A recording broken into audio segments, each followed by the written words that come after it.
안녕하세요. 사연에 빠지다의 DJ 민영입니다. 오늘도 2개 사연 준비되어 있으니 끝까지 들어주시고요. 여러분의 좋아요와 구독은 큰 힘이 되니 꾹꾹 눌러주세요. 그럼 오늘의 사연 시작하겠습니다. 안녕하세요. 여러분들은 기적이라는 말을 믿으시나요? 저는 사실 믿거나 말거나 하는 식의 태도였는데 오늘 사연을 쓰게 된 결정적인 일이 일어나면서 다시 한번 사람과 세상에 대한 따뜻함을 느끼게 되었습니다. 그리고 기적을 믿게 되었고요. 누구나 사람들에게 마음을 열고 사람들과 잘 지내고 싶은 마음이 들잖아요. 그러다가 의심도 하고 싸우기도 하고 사소한 일에 완전히 갈라서기도 하고요. 저 또한 인생을 살면서 사람으로서 이런 일들을 지지부진하게 겪어왔던 것 같습니다. 어떨 땐 좋은 교훈을 깨닫게 되는 것들도 있었고 나이가 든다고 현명해지는 건 아니구나 하는 생각도 들었고요. 너무 심각하고 무거운 이야기를 하고 있나요? 어쨌든 오늘의 사연 감동적인 이야기인 만큼 많은 분들과 함께 나누며 이 소소한 감동을 전파해드리고 싶었답니다. 그럼 들려드릴게요. 저는 먼저 수원에 사는 주부이고요. 아들 둘을 키워놓았는데 다 키웠다고 생각했더니 녀석들이 새 직업을 찾겠다고 하더라고요. 한 놈은 회계사, 한 놈은 노무사를 준비하는데 잘 될런지는 모르겠지만 그런 아들 뒷바라지를 열심히 하고 있답니다. 저희 아들들은 번듯하게 크긴 했지만 제가 봐도 인물들은 그닥 모자릅니다. 그저 성실하고 착한 녀석들이었죠. 이 녀석들이 저처럼 빨리 결혼해서 제 짝을 찾았으면 좋겠는데 결혼을 하지 않는 게 아쉬울 따름이에요. 저는 20살 초반에 결혼을 했는데요. 아시다시피 저희 때는 굉장히 빨리 결혼하는 추세였잖아요. 저 역시 좋은 짝을 만나면 얼른 결혼하라는 친정어머니 말씀에 남편을 5번 만나고 결혼했습니다. 남편이 결혼 상대로 딱이다 하는 어떤 감이 왔다거나 불같은 사랑을 한 건 아니었지만 그래도 결혼을 하고 나면 믿음직스러운 구석이 있을 것 같았거든요. 내가 당신과 결혼하면 다른 건 몰라도 굶지는 않게 돈 걱정은 안 하게 해줄게.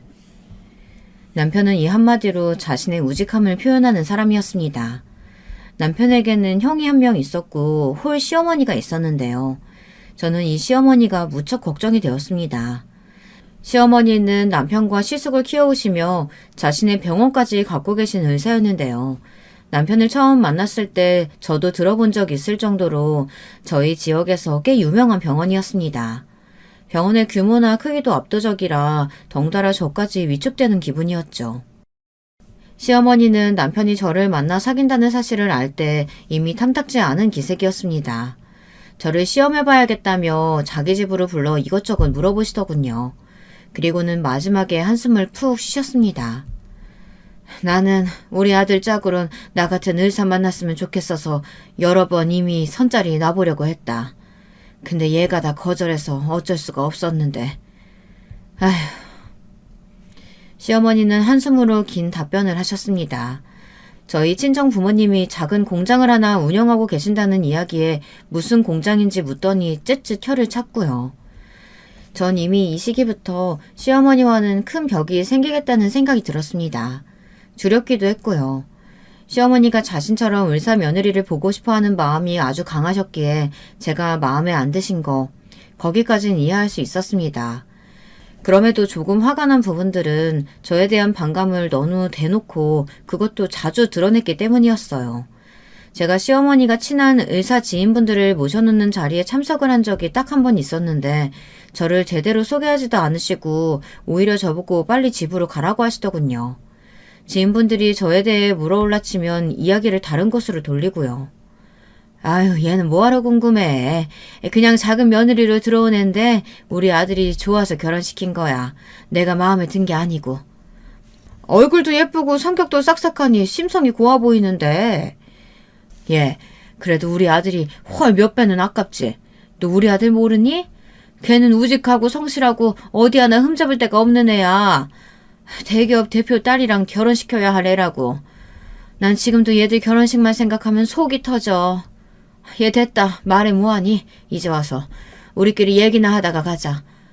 그나저나 너 어디에 병원 개업한다고? 시어머니는 저를 빼고 계속 이야기를 이어가려고 하셨습니다. 병원 이야기, 의사들 이야기, 여기에는 도통 제가 끼어들 틈이 없었죠. 시어머니가 대놓고 방해 공작을 하시니 더더욱 그랬고요. 솔직히 그걸 보며 참 시어머니에게 섭섭하고 속상했습니다. 시어머니는 의사였지만 남편이 의사인 것도 아니었고 평범한 정도의 월급을 받는 일반 회사원이었거든요. 거기다 제가 고졸이라는 것도 시어머니는 무척 마음에 안 들어 하시는 듯 했습니다. 어느 날은 이런 일도 있었습니다. 아이고, 너는 어쩌다 대학을 안 간 거니? 네? 저는 대학교에 대한 생각이 별로 없었어요. 고등학교 졸업하고 어머니 아버지 공장 운영하시는 거 얼른 돕고 싶었거든요. 저희 아버지가 허리가 조금 편찮으셔서 제가 도움이 되어드리는 게 집에 더 보탬이 될 것 같았어요. 아유, 참. 나는 너 같은 애들 보면 답답하더라. 사람이 뭘 알아야 뭐라도 이루고 하는 법인데 너처럼 사는 애들 보면 불쌍해. 꼭 집에 볼모 잡힌 것도 아니고 말이야. 너희 부모님도 고졸이시니? 물어 뭐해. 당연히 그렇겠지. 어머님, 저희 어머니 아버지 평생 성실하게 살아오신 분들이에요. 공장에서 일하시는 분들에게 존경도 많이 받으시고요. 한 명 한 명 다 가족처럼 챙겨주셨거든요. 그래, 그렇게라도 챙겨줘야 사람들이 안전하고 버티지. 나쁜 의도로 말한 건 아니다. 나도 사돈 어른들 대단하게 생각해. 근데 공장 운영하는 사람들 중에 내가 배움이 긴 사람을 못 봐서 그래. 제 주변에도 여러 분 계시는데요. 저희 어머니 지인분들 중에서도 좋은 대학 나오신 분들 많으세요. 전 이때 저희 할아버지와 할머니가 얼마나 배움이 기신 분들인지 설명하려다 그만두었습니다. 왜 그런 편견을 가지고 사는지 도무지 이해할 수가 없겠더군요. 아니, 공장 운영하는 사람들은 다 배움이 짧은가요? 마치 자신처럼 흰 가운을 입어야지만 세상을 많이 아는 것처럼 똑똑한 사람인 것처럼 구는데 전 실제로 그렇지 않다는 걸 잘 알고 있었기에 그런 시어머니의 말을 들을 때면 고개가 절로 지어지곤 했습니다. 제가 시어머니에게 따박따박 의견을 늘어놓으니 시어머니는 이제 그만 가보라며 피곤하다고 하시더군요. 도통 남의 의견 같은 건 귀담아 듣지 않는 사람이었습니다. 그렇게 집으로 가는데 마침 친정 부모님에게 전화가 걸려왔습니다. 친정 부모님은 제가 밥을 잘 챙겨 먹는지 늘 하는 걱정부터 하셨고 저도 모르게 그 말을 듣자마자 서러움이 복받쳐 흘러나왔습니다. 제가 눈물을 뚝뚝 흘리며 잔뜩 속상한 기색을 보이자 부모님은 놀라서 무슨 일이냐고 난리가 나셨습니다. 엄마, 아니야. 그냥 생각보다 결혼 생활이 만만치 않네. 내가 너무 편안하게만 생각했나 봐. 나도 노력한다고 했는데. 그런데 이 말을 저희 친정어머니께선 남편이 뭔가 잘못했다고 오해를 하신 모양이에요. 다음날 어머니께서 남편에게 연락을 하셨고 남편은 뭣도 모르고 잔뜩 혼이 나고 말았습니다. 아니, 당신 도대체 뭐라고 말했길래 장모님이 저러시는 거야? 내가 뭐 당신한테 잘못한 거 있어? 여보, 내가 설명할게. 그게 아니고. 됐어. 내가 지금 피곤해 죽겠는데 몇 시간을 길거리에 서 있었는 줄 알아? 남편은 짜증스러운 표정으로 리모컨을 확 던지더군요. 장모님이 회사 앞까지 찾아와서 한 두어 시간 내내 잔소리를 들어야 했다며 말입니다. 저는 이래저래 이런 상황이다 설명하고 싶었으나 남편은 너무 화가 난다며 집을 나가버렸습니다. 이젠 자기 집이나 처가는 신경 쓰고 싶지 않다는 말까지 하면서요. 아무래도 시어머니에게 당하고 사는 것도 속상한데 남편까지 저러니 마음고생이 이만저만이 아니었습니다. 남편만은 아무 말 없이 제 편이 되어주었으면 좋겠는데 그게 뭐 그리 힘든 걸까요? 지금 생각하면 남편은 제 이야기를 들을 준비가 안 되어 있었고 저희는 부부 사이의 대화가 너무 부족했던 듯 싶습니다. 저는 전날 이후 남편과 냉전을 겪다 너무 화가 나서 토로하고 말았습니다. 시어머니가 남편이 없을 때 저를 어떻게 대하는지 낱낱이 말입니다. 무슨 영어로 된 신문이나 책 같은 걸 읽으시길래 제가 무슨 책이냐고 물으면 네가 뭘 아냐고 대꾸하시고 배움이 짧은 아이가 알면 얼마나 뭘 아냐고 무시한다는 걸요. 시어머니의 말투를 그대로 흉내내어 전달하니 남편도 당황스러워했습니다. 시어머니는 마침 그날도 직접 행차하셔서 저에게 겨울 김장을 할 거니 저보고 어마어마한 일거리를 맡기며 자신은 손 하나 까딱하지 않을 거라고 말씀하시고 갔습니다. 이건 거의 저를 며느리로 생각하는 게 아니라 자신이 쉽게 부릴 수 있는 고졸 가정부점으로 생각하시는 거였죠. 나는 누구보다 배움이 많은 사람이야. 당신 어머니처럼 책을 보지 않는다고 해서 세상을 모르는 게 아니라고. 나는 어렸을 때부터 사람들 속에서 부대끼며 살면서 어떻게 해야 돈을 버는지, 어떻게 사람들과 함께 잘 살 수 있는지 그런 것들을 배웠어. 우리 공장 사람들 다 내 친가족처럼 생각하면서 당신이 뭘 알아? 당신 어머니가 뭘 알아? 그리고 당신 어머니가 맡겨두고 간 이 배추, 김장도 안 해. 할 생각 없어. 매일 나만 보면 돌쇠처럼 이거 해라 저거 해라 심부름만 시켜대시고 의사 며느리 들이지 못해 아쉽다는 말을 얼마나 반복적으로 하는데 도대체 어떤 며느리가 안 나가고 배겨? 저는 화가 난 마음에 마구 쏟아부었습니다. 그리고 애를 낳기 전 이대로 갈라서는 게 어쩌면 낫겠다는 말도 했습니다. 보란듯이 짐을 쌌고요. 제가 주섬주섬 짐을 싸자 그제야 남편은 잠깐만 진정하라고 하더군요. 남편은 지금껏 몰랐다며 앞으로 자신이 잘 중재할 테니 한 번만 봐달라고 사정했습니다. 정말 말 그대로 저는 누구보다 배움에 대한 욕망이 강한 사람이었습니다. 대학교를 가지 않은 것 뿐이었지 저는 결혼을 해서 나름 가정을 꾸리고 나면 언제라도 무엇이든 배우고 싶었습니다. 이미 공장에서 친정 부모님으로부터 많은 걸 배웠다고 생각했고요. 부모님 공장이 커져가고 있었기 때문에 부모님의 공장과 더불어 다른 공장을 운영할 생각도 진즉에 하고 있었습니다. 여보, 결정해. 나는 애 낳기 전에 결정하고 싶어. 내 인생 낭비하기 싫어. 당신 어머니 뒷바라지 하느라 당신 뒷바라지 하느라 허투루 살기 싫다고. 나도 꿈이 있고 생각이 있어. 알았어. 당신이 똑똑한 사람이라는 거 알아. 내가 너무 무심했어. 나도 회사 일이 바쁘고 하다 보니까 우리 사이 신경 제대로 못 쓴 것 같아. 미안해. 결혼 전에 내가 당신한테 한 약속 지켜야겠다고 생각하니까 자꾸 가정에서는 마음이 멀어졌어. 미안해, 여보. 남편은 진심 어린 표정으로 저런 말을 했는데 처음에는 지켜보자 싶었지만 그 뒤 확실한 변화가 생겼습니다. 남편은 제 편이 되어주었습니다. 그 뒤로는 시어머니가 신혼집에 행차하실 때 꼭 자기가 껴서 같이 만나려고 했고 고졸이란 이유로 무시하려고 들면 그만하시라고 저지하기도 하고요. 시어머니는 미웠지만 남편은 든든했습니다. 제가 결혼한 이유를 이제야 찾아가는 기분이었달까요. 결혼해 남편과 토끼 같은 자식들과 행복하게 사는 것 역시 제 인생의 소망이고 꿈이었습니다. 모두가 그렇겠지만요. 그렇죠. 남편과 사이가 좋아진 것만으로도 전 숨 쉴 틈이 생긴 기분이었습니다. 그래서 저는 남편과 사이가 안정되자마자 바로 아이를 가졌고 출산까지 해서 이쁜 아들을 품에 안았습니다. 저희 친정어머니는 너무 예쁘게 생긴 아이라며 좋아하셨고 시어머니도 아들이라는 것에 안심하는 눈치였습니다. 정말 한 끗 차이인데 두 분의 반응은 참 달랐죠.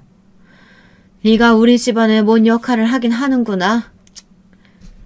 시어머니는 출산 직후 힘들어하는 제게 이 말씀을 하시곤 도도히 병원을 나가셨어요. 아직도 그 뒷모습이 선연합니다. 그 말에 저는 또 상처를 받긴 했지만 이제는 무시할 수 있었습니다. 남편이 있었으니까요. 그리고 이 시기 저는 든든한 지원군을 얻을 수 있었는데요.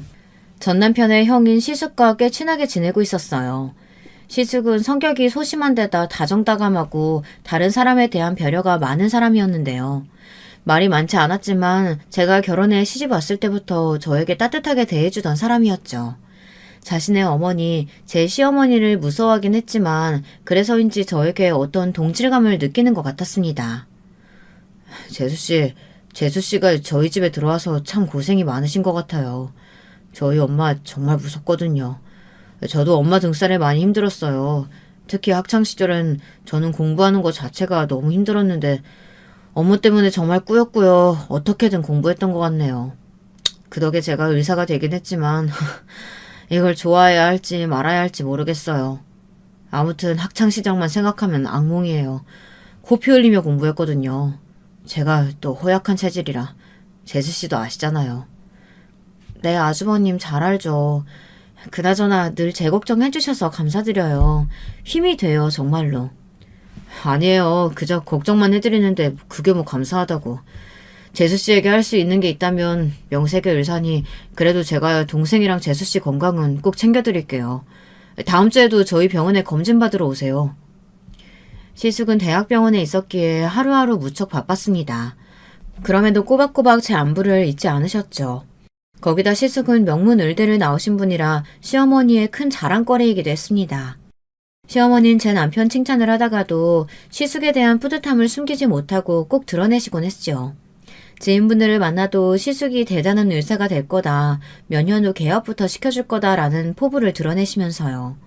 아주버님은 정작 그런 관심을 부담스러워했지만 시어머니는 아주 끔찍하리만치 의사에 대한 집착이 강하셨습니다.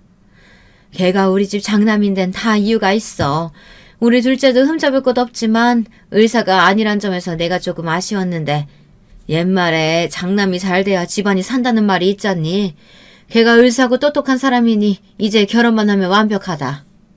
시어머니는 시숙이 남편처럼 아무 여자나 데려오길 원하지 않았습니다. 그래서 숱하게 선을 보게 했는데요. 시숙은 그때마다 어쩔 수 없이 감옥에 끌려가든 나가긴 했지만 마음에 드는 여자가 없다고 했습니다. 제가 보기엔 시숙은 결혼해도 여자에도 딱히 관심이 없으신 분이었어요. 그저 자기 일 하는 것만으로도 벅차 보이는 분이었죠. 시숙은 의사라는 직업이 늘 너무 힘들고 지치다며 체력적으로도 정신적으로도 자신과는 맞지 않는 직업이라고 했습니다. 여자 만나기는 힘들 것 같아요, 어머니. 저도 어떻게 결혼하려고 마음의 준비는 했는데 죄송합니다. 직업 특성상 만나기가 힘들 것 같아요. 전 솔직히 집에 오면 뻗기 바빠요. 누굴 만날 생각 같은 게 전혀 안 들어요. 정말 죄송합니다. 제가 불효하는 거 알지만 연애라는 게 인력으로는 도무지 안 되네요. 뭐? 아니 그게 말이 되냐? 네가 왜 여자를 못 만나? 네가 뭐가 모자르다고? 시어머니는 한바탕 결사반대를 외치고 어떻게든 선자리를 또 마련해 놓았지만 저는 시숙의 마음을 이해했습니다.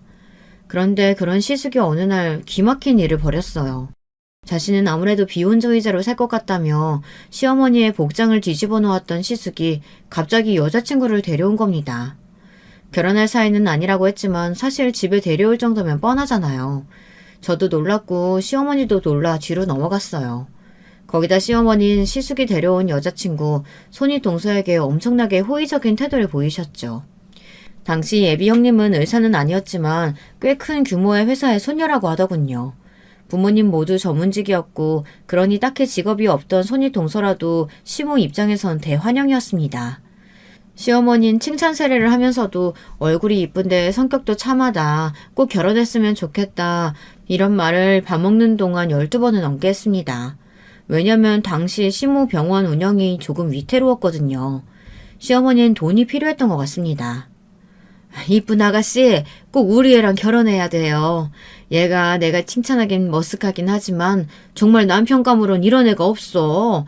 아가씨도 겪어봐서 알 거 아니에요. 거기다 내 직업 들었을는지 모르겠지만 우리 집안은 학식도 있고 뼈대 있는 집안이라 아무 여자나 며느리로 받아주지 않아요. 아가씨 같은 사람만 가능하죠. 나는 아가씨가 아주 딱 마음에 드네. 그런데 이 형님이란 사람이 대단했습니다.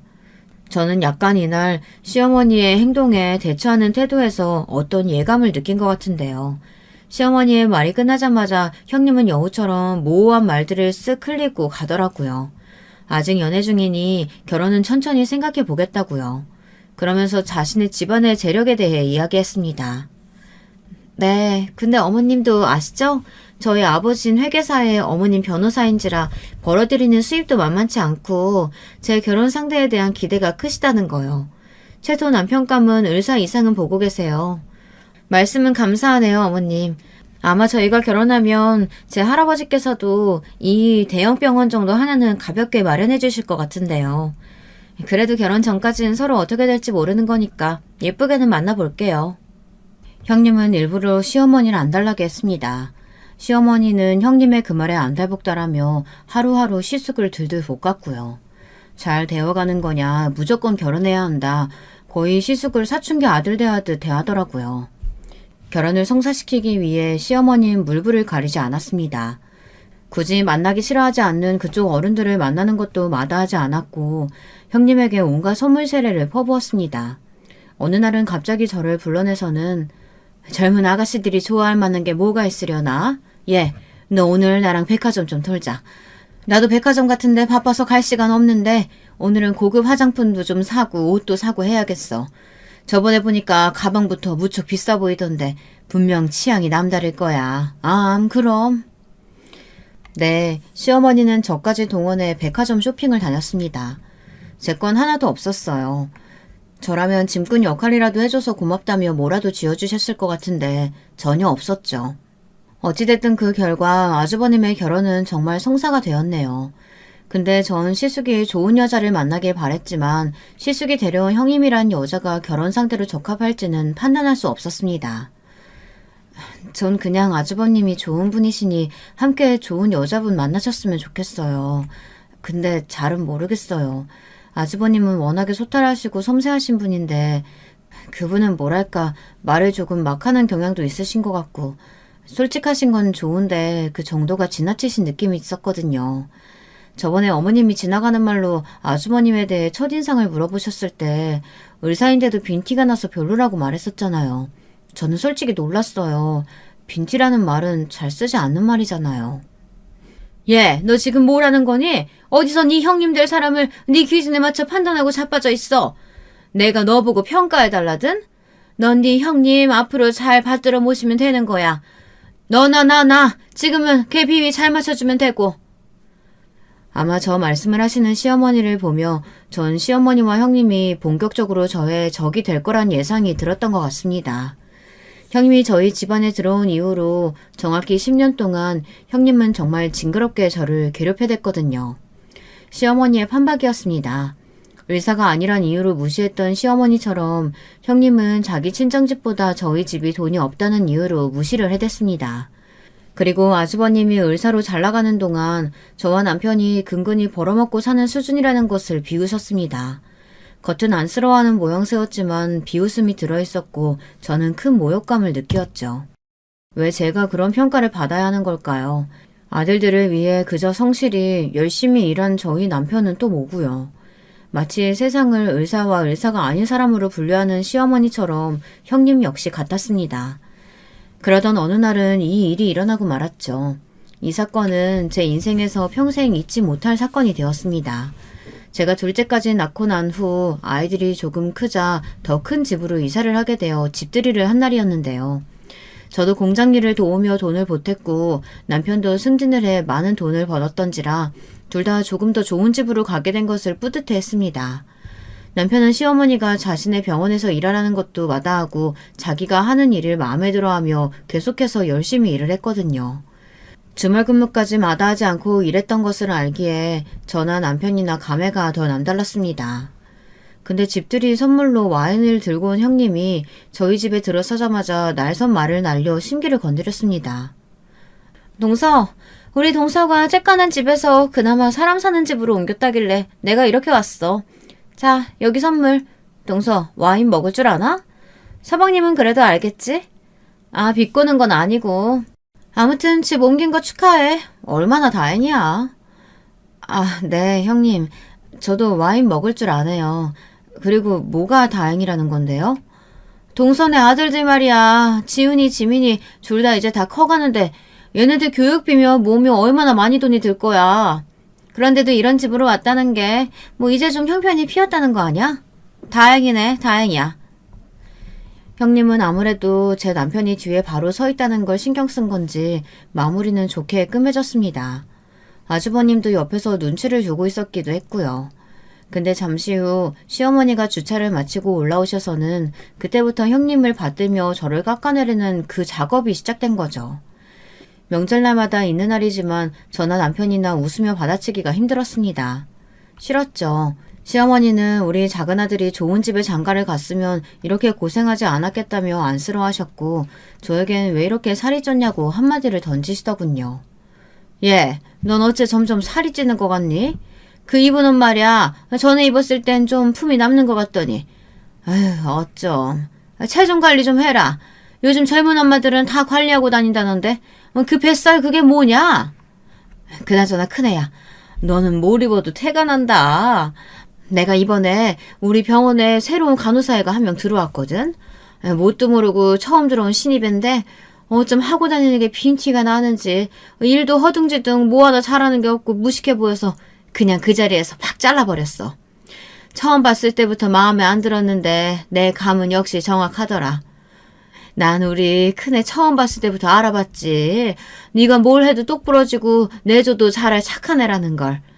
그게 눈에 훤히 보이더라. 아유, 다들 날 부러워해. 을세 며느리 아니지만 그만한 며느리 들였으니 얼마나 행복하겠냐고.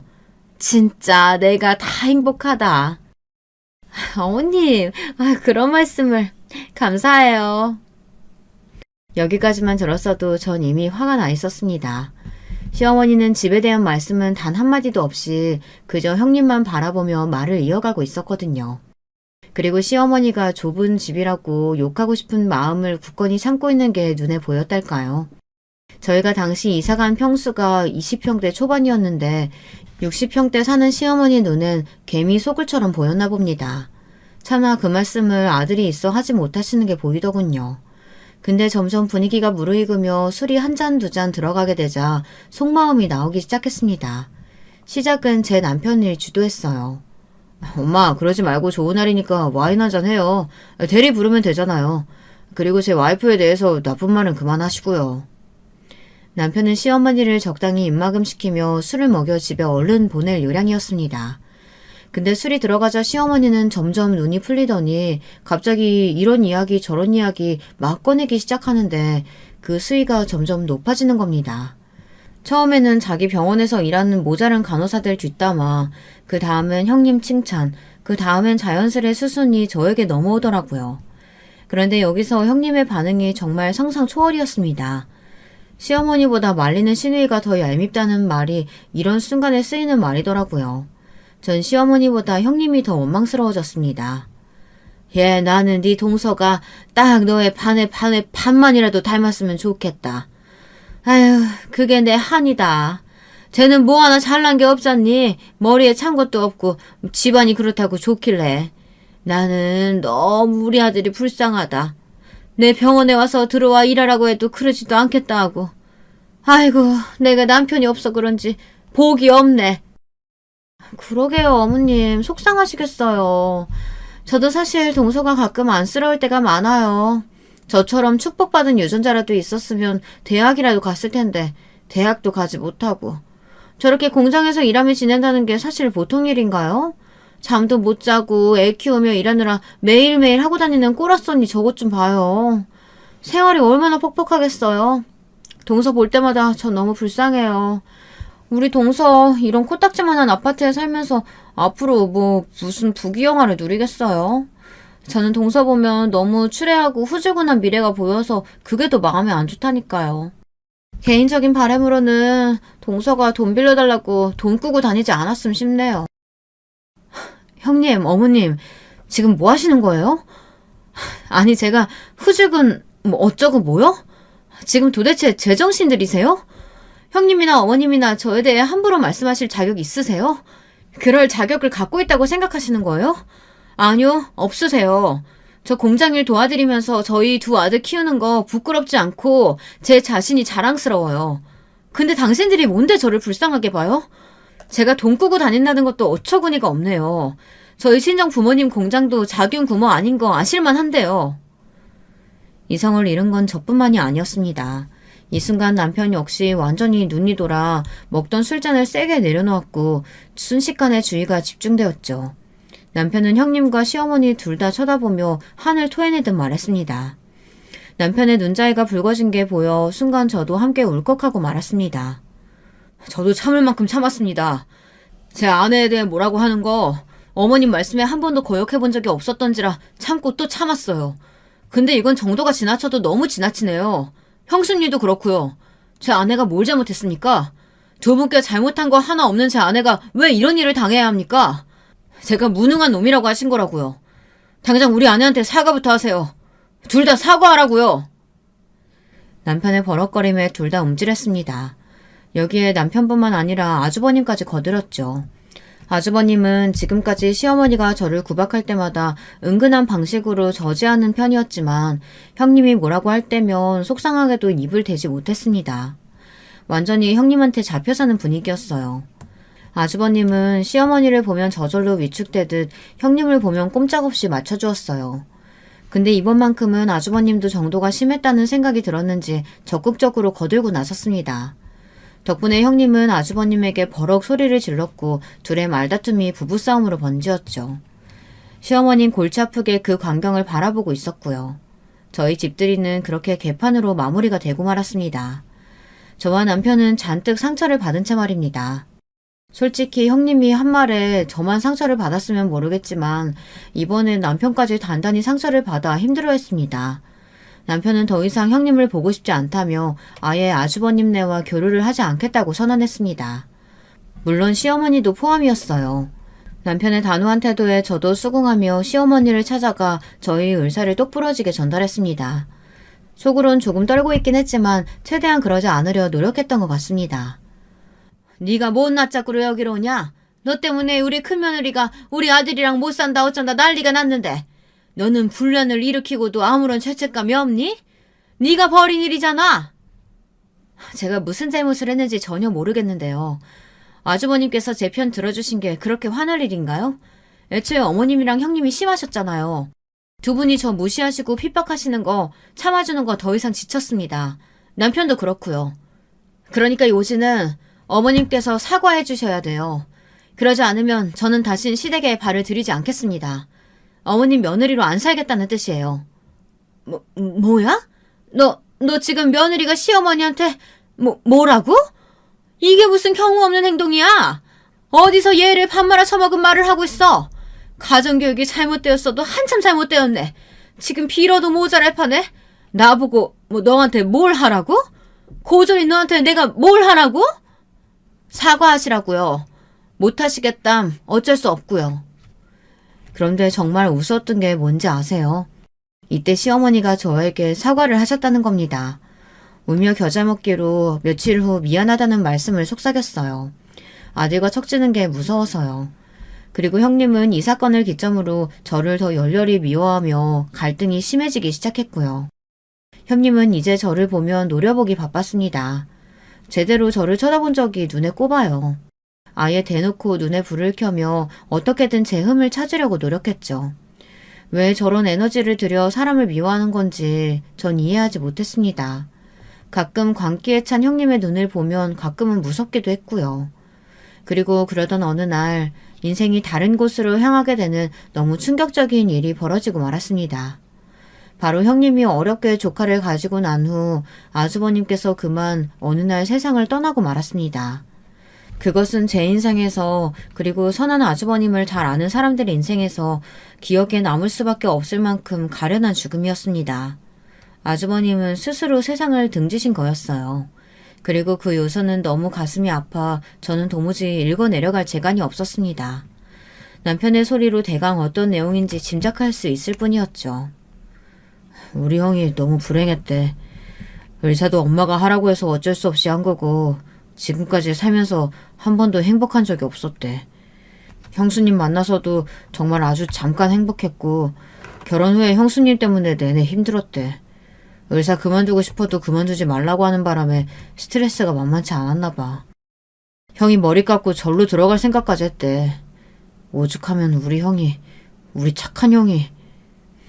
남편은 말을 잇지 못하고 유서를 품에 안은 채 울었습니다. 저 또한 제 아이들과 함께 숨죽여 울고 말았네요.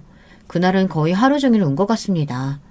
아주버님의 장례가 치러지는 동안에도 내내 슬픔에 잠겨 있었고요. 근데 그 와중 형님의 얼굴을 한 번씩 확인해보니 형님은 믿을 수 없는 얼굴이었습니다. 마치 현실을 인정하고 싶지 않아 하는 듯한 그런 느낌이 풍기었죠. 형님은 계속해서 이게 진짜일 리 없다는 말을 궁시렁거렸어요. 아니야 여보. 아니지? 아니잖아. 당신이 왜 그런 선택을 해? 형님은 심지어 아주버님의 죽음을 직접 목격했다고 했습니다. 볼일을 보기 위해 들어간 화장실에서 아주버님의 처참한 모습을 보곤 겨우 119에 신고를 했다고 들었어요. 그 얘기를 전해들은 상황에서 미웠던 형님이지만 적게나마 위로를 해드릴 수밖에 없었습니다. 그러나 형님은 그 누군가의 위로도 못 받을 만큼 피폐해져 있었지만요. 시어머니 역시 마찬가지였습니다. 자신의 가장 자랑스러운 아들을 그리 허망하게 잃었으니 그 누가 행복하게 살 수 있겠어요. 여러분들이라면 그럴 것 같지 않으신가요? 그 뒤 저희 집안의 진짜 불행이 시작되었습니다. 시어머니는 아주버님이 돌아가신 후 희한하게 아픈 곳이 많다며 토로하시더니 암 진단을 받으셨어요. 충분히 치료할 수 있는 암이었지만 시어머니는 수술받길 거부하셨고요. 그냥 이대로 살다 저물고 싶다고 말씀하셨어요. 내버려 둬라. 내버려 둬.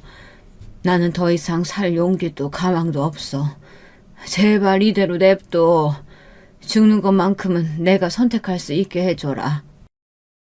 남편이 아무리 설득하려고 해도 말릴 수가 없었습니다. 시어머니는 끝내 아주버님이 돌아가신 지 얼마 되지 않아 세상을 뜨고 말았습니다. 장례가 연이어 겹쳐지니 집안 분위기는 말할 것도 없었습니다. 하지만 여기서 더 충격적인 사실을 하나 알게 되었죠. 바로 시어머니께서 가지고 계신 빚이 상당하다는 것이었습니다. 병원은 이미 폐업 직전의 상황이었고 무리해서 확장하는 바람에 은행에 진 빚이 엄청났던 것입니다. 시어머니가 말씀을 하지 않았기 때문에 저나 남편이나 상상도 못하고 있었어요. 저희 둘 다 충격을 엄청나게 받았습니다. 급한 대로 일단 남편과 저는 당장 쓸 수 있는 돈을 시어머니 빚 갚는 데 써야 했죠. 남편은 제게 무척 미안해했지만 그땐 정신도 없었어요. 그저 나머지 빚도 갚아야 하니 상대적으로 부유한 형님에게 찾아가게 되었습니다. 아주버님이 돌아가시긴 했지만 저희로서는 그만한 돈을 빌릴 사람이 없었거든요. 한때 가족이었던 형님이 자연스럽게 떠올랐습니다. 저희가 형님을 찾아간 건 아주버님이 돌아가시고 난 후 2년 정도쯤 되었을 때였습니다. 그때만 해도 저는 형님이 어떻게 사는지 잘 모르고 있었어요. 형님 집에 들어선 순간 망치로 얻어맞고 말았죠. 어느새 조금 큰 조카가 제 발을 잡고 앙앙거리는데 형님은 곰팡이가 잔뜩 피어난 집구석에서 조용히 술을 먹고 있더라고요. 동서, 왔어? 초점 없는 눈으로 저와 남편을 보는 형님은 제가 알던 형님과는 완전히 딴판이었습니다. 완전히 넋이 나가 있었어요. 늘어난 티셔츠에 화장기 하나 없는 수척한 얼굴에 덜덜 떨고 있는 손으로 소주병을 쥐고 있는 형님의 모습은 정말이지 처음 보는 모습이었어요. 시어머니를 떠나보내기 전 형님을 보긴 했지만 이 정도까지 처참하진 않았던지라 더 놀랐습니다. 그런데 알고 보니 사정이 있었더군요. 형님의 친정 집안에 문제가 있는 형제가 있었나 봅니다. 그 형제가 사고를 치는 바람에 친정 부모님 재산이 그쪽으로 모두 쏠리게 되었고 덩달아 형님 친정 역시 경제적으로 위태로운 처지에 놓이게 된 거였죠. 제가 시어머니 빚을 갚아달라 부탁할 처지가 전혀 아니었습니다. 그럼 아주버님이 남겨놓으신 돈은요? 보험금도 나왔을 거고. 아니, 어떻게 된 거예요, 형님? 어머니 장례식에선 아무런 말씀 없으셨잖아요. 나 그 돈 친정에 다 갖다 줬어. 퍼줬다고. 나 알거지야, 동서. 이제 잃을 것도 없어. 어떻게 그런 일이... 형님은 친정에서 달라 하니 어쩔 수 없이 주었다고 했습니다. 자신의 아이를 생각하면 그러지 말았어야 했는데 부모님의 요청은 차마 거부할 수 없었다고요. 그리고 기업과의 손해였다는 이야기도 사실은 포장된 이야기였다고 말하더군요. 거짓말까지 해가며 자신을 포장해 왔다는 이야기를 들으니 갑자기 눈앞이 캄캄해졌습니다. 또 그 얘기를 듣고 조카를 보니 조카가 정말 딱했습니다. 조카는 자꾸 배고프다는 말을 했습니다. 떡볶이를 먹고 싶다고 말을 하며 저희를 쳐다보는데 떡볶이 하나 마음껏 사 먹을 수 없는 형편이었던 거였어요. 그리고 저희는 어려운 마음으로 집을 떠나왔는데요. 다음날 형님이 저를 찾아왔습니다. 형님은 덥석 무릎을 꿇었습니다. 아직도 그날 형님이 하신 말을 잊을 수가 없네요. 내가 동서한테 못되게 군 거 알아. 근데 지금은 돈 빌릴 데가 동서밖에 없어서 왔어. 나 치고 싶으면 쳐서 분이 풀리면 그렇게라도 해줘. 그리고 조금만 빌려줘. 1,000만 원, 아니 500, 아니 100만 원만. 그 정도로만. 우리 애가 너무 배고파해. 저는 형님을 보며 사람으로서 수만 가지 마음이 들었습니다. 그간 시어머니 옆에서 저를 무시하고 얕잡아보며 모욕 주었던 일들, 그리고 그때 제가 어떤 마음이었는지 그런 것들을 생각하면 형님을 좋게 볼 수 없었어요. 솔직히 도와주고 싶지 않았습니다. 근데 조카를 생각하니 마음이 달라지더군요. 어린 조카는 무슨 죄일까. 그 어린 아이가 배고파서 하루 종일 밥 달라고 칭얼거릴 걸 생각하니 마음이 약해졌습니다. 저는 비상금 통장을 주기로 했습니다. 사실 남편이 어머니의 빚을 갚기 위해 사방팔방 애쓰고 있었기에 저는 남편에게 차마 상의하지 못했어요. 그저 정말 급할 때 쓰려고 아껴놓은 비상금 통장을 몰래 형님 손에 쥐어주었습니다. 형님, 남편에겐 말 못해요. 이거 어머님 빚 갚는데도 못 쓴 통장이에요. 근데 형님에게 드릴게요. 대신 우리 조카 아이 잘 키워주세요.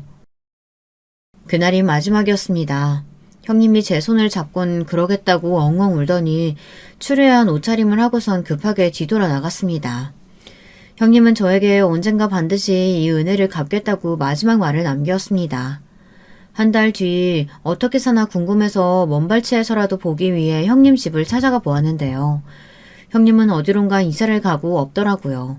근데 거기서 우연히 주인집 아줌마를 만났어요.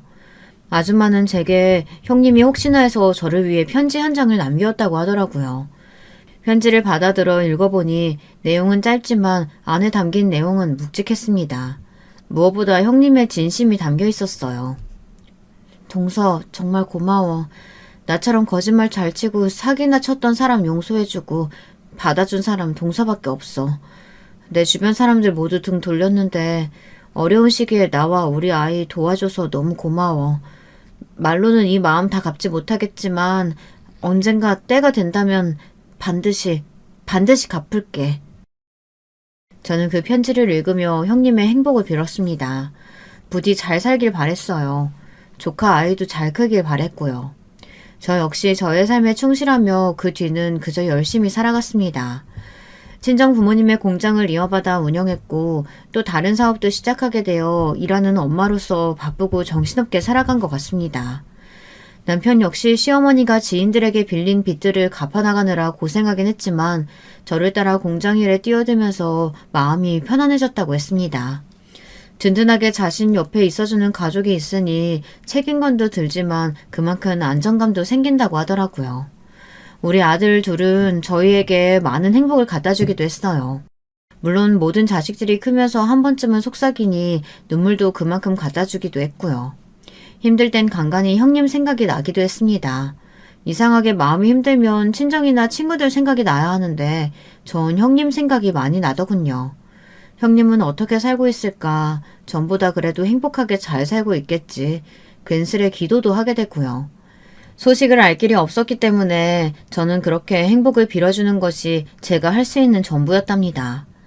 저희는 자식들이 어느 정도 커서 독립하고 난 뒤엔 남편과 저만의 삶을 찾고 싶어 지방으로 이사를 갔고 전원주택을 하나 샀습니다. 남편이 식물 가꾸는 걸 좋아해 마당에 식물들을 잔뜩 심어놓고 그걸 키우는 재미로 살고 있었어요. 그러던 어느 날 형님이 떠난 지 15년 만에 기적 같은 일이 벌어진 겁니다. 바로 제가 여러분들과 나누고 싶은 감동적인 일이요. 어느 날 저와 남편이 사는 곳에 중년의 여성이 찾아왔더라고요. 이 중년의 여성은 저희 부부를 보자마자 희미하게 웃어 보였습니다. 아, 저는 한순간에 알아보겠더군요. 형님? 동서, 날 기억해 주는구나. 형님은 제 손을 꼭 잡아주더니 자신을 알아보겠냐고 하더군요. 전 반가운 마음에 형님을 곧바로 집에 들여 이야기를 나누게 되었는데요. 형님의 사연은 그야말로 파란만장했습니다. 듣고도 믿을 수 없을 만큼 영화였습니다. 형님이 살아온 이야기를 들으며 저는 눈물을 짓기도 하고 같이 웃기도 하며 온 신경을 집중했습니다. 형님은 저에게 그 비상금 통장을 받고 나서 아이와 함께 작은 지방으로 이사를 갔다고 합니다. 그 당시 이곳에 사는 것 자체가 형님에게는 너무나 큰 스트레스였다고 해요. 여길 떠나 바닷가 마을로 가서 정착해 살고 싶었다 합니다. 그러다가 형님은 그곳에서 조그만 소일거리를 하게 되었고요. 그런데 조카 아이가 그만 바닷가 물에서 놀다 사고를 당하고 만 겁니다. 조카 아이는 식물인간이 되었고 형님은 그만 삶의 의지를 완전히 놓으셨다고 합니다. 한동안은 깨어날 거라 믿기도 하고 몇 년 동안 안 다녀본 무당집이 없을 정도로 미신에 의존하기도 했지만 결국엔 아이를 놓아주기로 했고 대신 자신도 아이를 따라 함께 가기로 마음먹었다고 해요. 그런데 그때 희한하게 형님 친정 부모님이 형님을 찾아오셨다고 합니다. 집안의 우환이 끝났으니 이제 함께 살자고 하셨다고 하네요. 형님은 살고 싶지 않았지만 부모님의 끈질긴 설득으로 아주 천천히 삶의 의지를 되찾으셨다고 해요. 그리고 미국으로 건너가게 되셨다고 합니다. 마침 형님의 먼 친척분이 미국에서 사업을 하나 하셨기에 형님도 이 땅이 아닌 다른 땅에서 삶을 시작하고 싶으셨다고 합니다. 그래서 형님의 친정 부모님 동의를 얻어 건너가셨고요. 처음 미국에 도착했을 땐 어영부영 짐가방만 덜렁 챙겨온지라 미국에서 무엇을 해야 할지 몰라 방황하셨지만 막상 그 친척분을 만나 사업을 하다 보니 아이를 잊고 그렇게 살아갈 힘이 생겼다고 합니다. 그리고 그렇게 누군가를 잊기 위해 시작한 사업이 지금은 너무나도 성공해 막대한 부를 축적하게 되었고요. 형님은 제 생각이 많이 났다고 합니다. 당시 돈으로도 엄청난 돈이었던 그 큰 돈을 아무 대가 없이 준 제가 너무도 보고 싶고 그리웠다고 해요. 하지만 저를 보면 아주버님이 생각나고 철없던 시절의 자신이 생각날 것 같아 두려우셨다고 합니다. 나 때문에 그이가 죽은 것 같아 스스로 많이 자책하고 있었어. 거기다 시어머니 돌아가시고 자식까지 죽었으니 내가 무슨 살아갈 이유가 있었겠어. 근데 동서를 보면 그 모든 게 다 떠오를 것 같아서 용기가 안 났는데 이제 용기가 났네.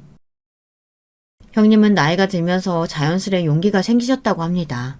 더 나이 들기 전에 고맙다 인사를 하고 싶었고 혹시나 금전적으로든 무엇으로든 돕고 싶었다고요. 거기다 내가 한 말이 있잖아. 동서한테 무슨 식으로든 갚겠다고. 그 말이 계속 내 마음을 붙잡았나 봐. 형님은 갖고 싶다고 하며 제 아들들 명의로 된 건물을 각각 선물해 주겠다고 하더군요. 몇십억대의 건물이지만 아깝지 않다고 외려 늦어서 미안하다고 하시면서요. 여러분은 어떠실 것 같으신가요? 받을 것 같으신가요? 저는 그 순간 형님이 준비하신 선물에 놀라운 마음도 들면서 한편으론 참 많이 감사했답니다. 그 오랜 시간 보지 못했지만 그럼에도 저희를 생각하신다는 것에 저처럼 똑같이 그리워하고 있었다는 것에 말입니다. 그리고 선물은 아들들의 뜻을 묻기로 했어요. 아들에게 물으니 첫째에는 부담스러워했고 둘째에는 생각해보겠다고 하더군요. 하지만 형님은 강경하셨습니다. 정 부담스러우면 둘이 좋은 처자 만나 결혼을 할 때 선물로 주시겠다 약속을 하셨죠. 건물 받으려면 공부 열심히 해야겠네. 좋은 처자도 얼른 만들어야겠고. 아유, 엄마도 참. 근데 난 그걸 내가 받아도 되는지 모르겠어. 딱히 내가 뭘 한 것도 아닌데. 요즘은 아들과 이런 농담을 주고받곤 합니다. 형님과도 종종 왕래를 하고 있고요. 형님의 눈빛을 보고 있으면 떠난 조카 대신 저희 아들들을 보며 많은 위안을 얻으시는 것 같다는 생각이 들어요. 그래서 아들들에게도 형님에게 잘하라고 당부해두고 있답니다. 형님은 저에겐 이제 소중한 인생의 인연이 되었으니까요. 지금까지 들어주셔서 감사합니다. 여러분, 두 번째 사연 시작하기 전에 좋아요, 구독 꼭 눌러주실 거죠? 그럼 두 번째 사연 바로 시작합니다. 이번 사연은 요즘 노트북 만지고 배우는 것에 재미가 들리셨다는 60대 여성 사연자분께서 보내주셨어요. 저는 고향이 경상남도의 어느 시골 깡촌이란마. 그곳에서 태어나 자라다가 집안에 복잡한 사정이 생겨서 9살부터 13살까지 이렇게 총 4년여는 서울의 고모댁에서 잠시 살기도 했었죠. 복잡한 사정이랄 게 대개 그렇듯 경제적인 문제였고요. 다시 집으로 돌아가서 여자 상고를 졸업하기까지 살았습니다.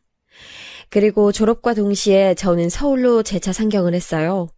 부모님께서 저한테 타지에 나가서 돈이나 벌며 지내라고 귀에 인이 박히도록 말씀하셨던 게 작용했던 거죠. 서울의 고모댁으로 갔는데 저를 안 반겨주셨어요. 돈 벌어서 꼬박꼬박 생활비 내놓는다면 우리가 너 여기서 지내게 해줄 수는 있지. 생활비요? 네, 그럼요. 제가 얼마나 드리면 될까요? 아직 일자리를 못해서 봉급이 얼마인진 제가 몰라요. 알아서 성의껏 내놔봐. 네가 내놓은 금액 보고 우리가 판단해주마. 그때 태어난 척 했었지만 저는 얼굴이 민망함으로 화끈거렸었네요. 왜 저는 막연히 어렸을 때 몇 년 살았던 집이니까 제가 환영받을 거라 생각했던 걸까요? 친가족 안에서도 진한 애정의 결속은 느껴보지 못했고 친척집에 와서도 주눅 들며 지냈던 제가 뿌리 없는 나무처럼 생각이 됐어요. 뿌리 내릴 곳을 애타게 찾아다니면서 방황하는 나무요. 이랬던 제가 이른 결혼을 꿈꾸게 되었던 건 어찌 보면 예정된 일이었나 봅니다. 꽤 이른 나이에 결혼을 했고 이듬해에 아들을 낳았어요. 이른 결혼, 거기에 사람 말리는 시집살이까지 정말 숨막히는 나날의 연속이었습니다. 제가 왜 도대체 이렇게 살아야 하는지 하늘을 바라보며 원망했었네요. 시댁 식구들이라면 이가 갈렸어요. 제발 그들이 천벌을 받기를 매일 기도했었어요. 둘째는 한참 후에 낳았어요. 딸이었죠. 그리고 연년생으로 셋째인 아들이 태어났습니다. 그래도 첫째가 있으니까 육아에 도움을 받을 수 있어서 그나마 나았던 것 같아요. 셋째가 갓난쟁이일 때 남편이 바람 피운 것만 빼면 좋았겠죠.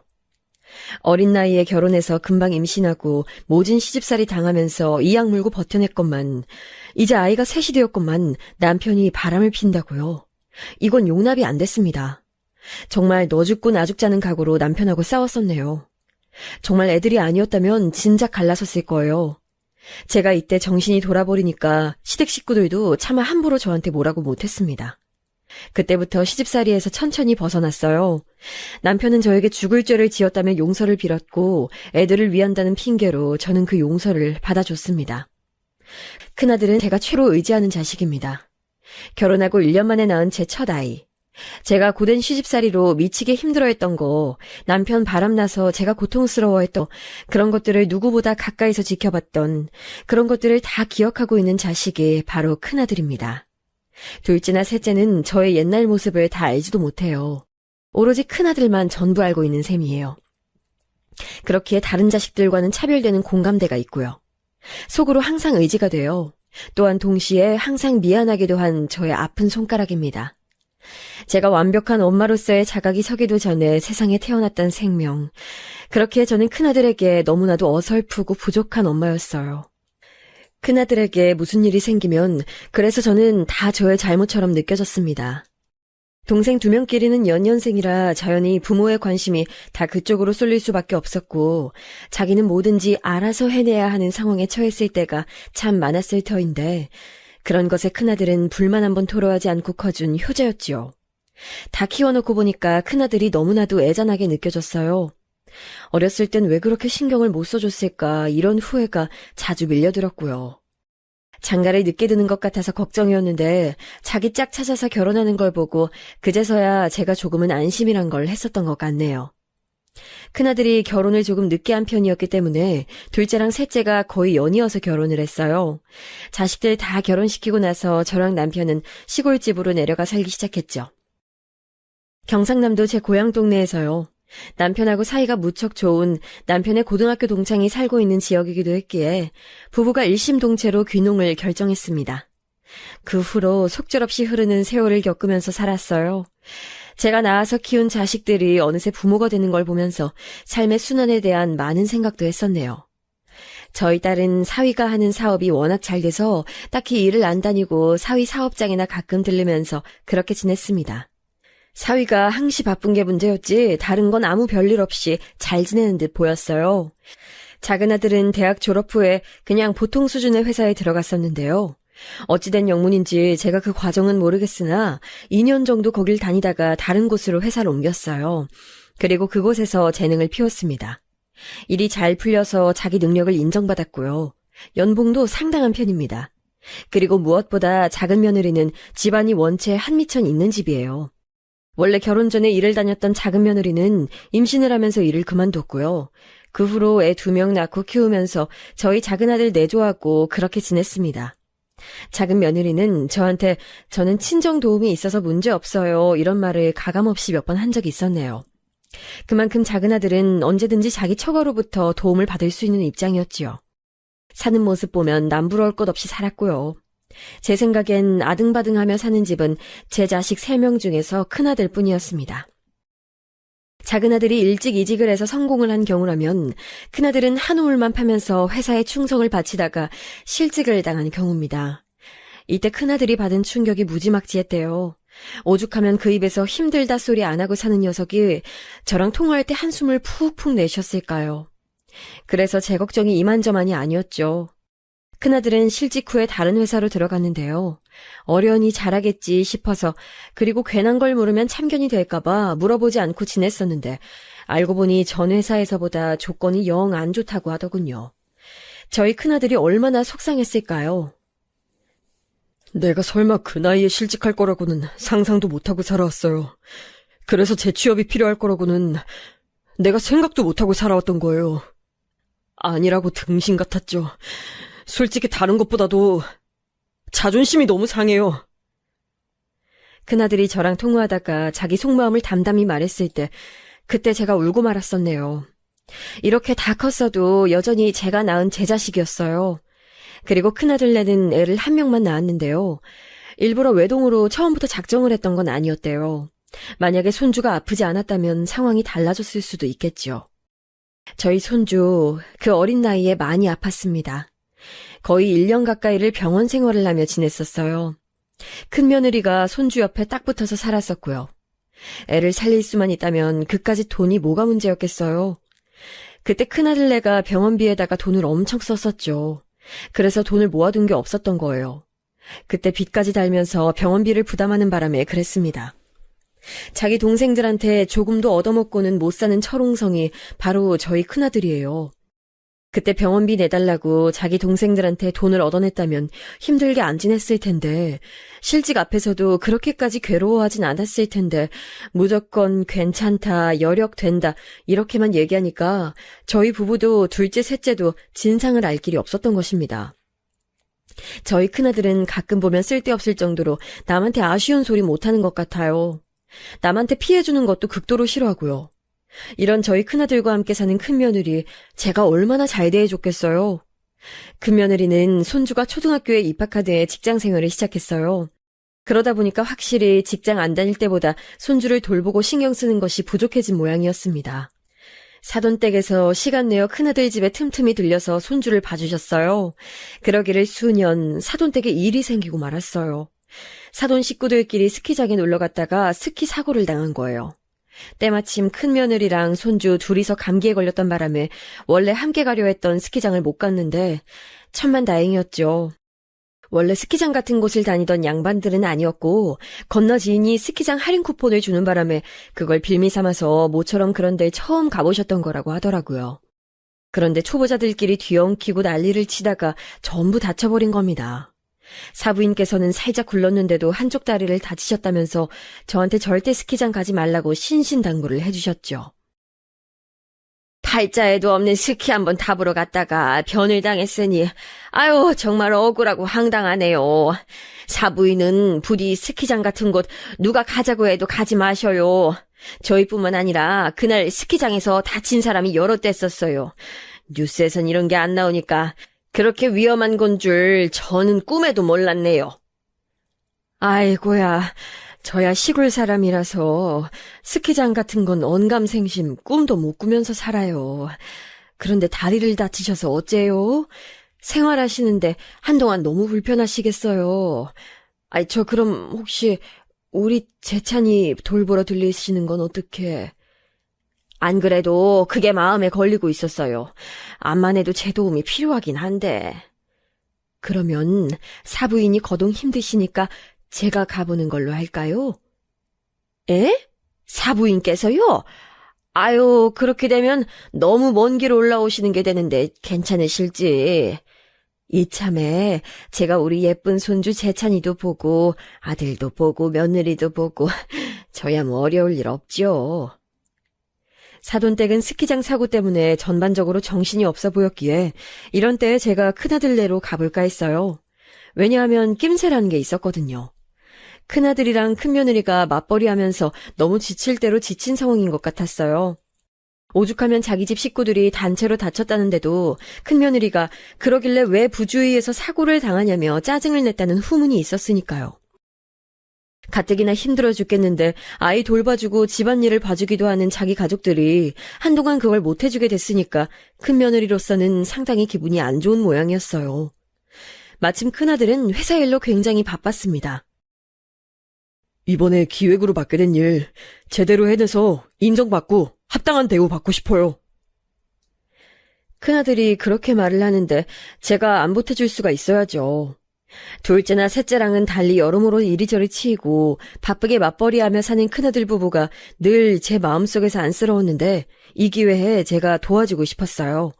그래서 제가 한 달 정도 큰아들 집에서 지내며 손주를 돌봐주겠다고 했습니다. 음식 차리고 집안일 하는 거야 이골이 날 정도로 자신이 있었으니까요.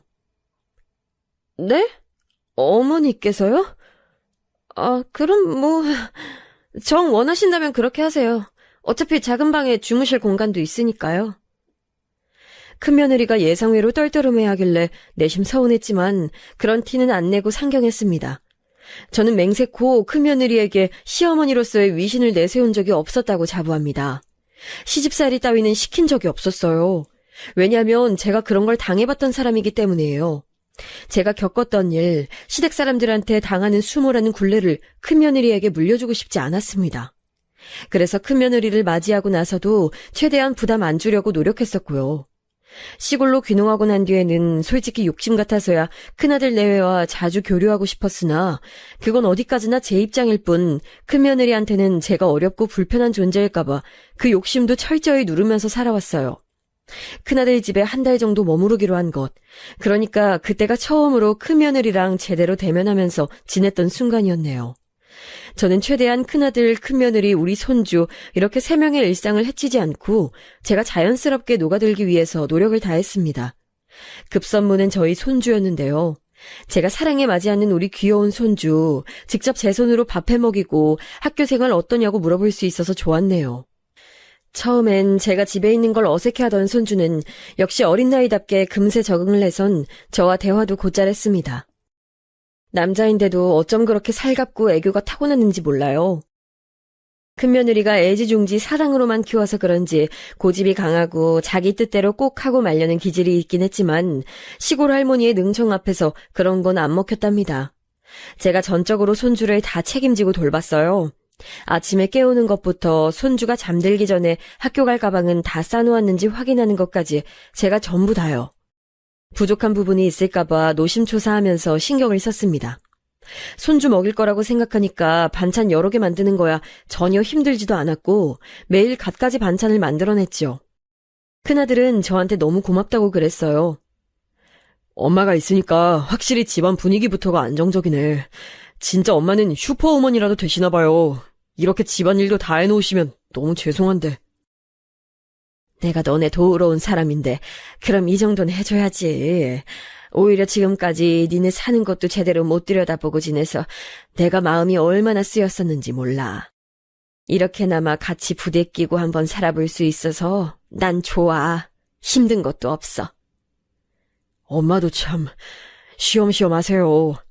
주말에 다 같이 외식 나갈까요? 엄마 회 드시고 싶다고 그러셨잖아요.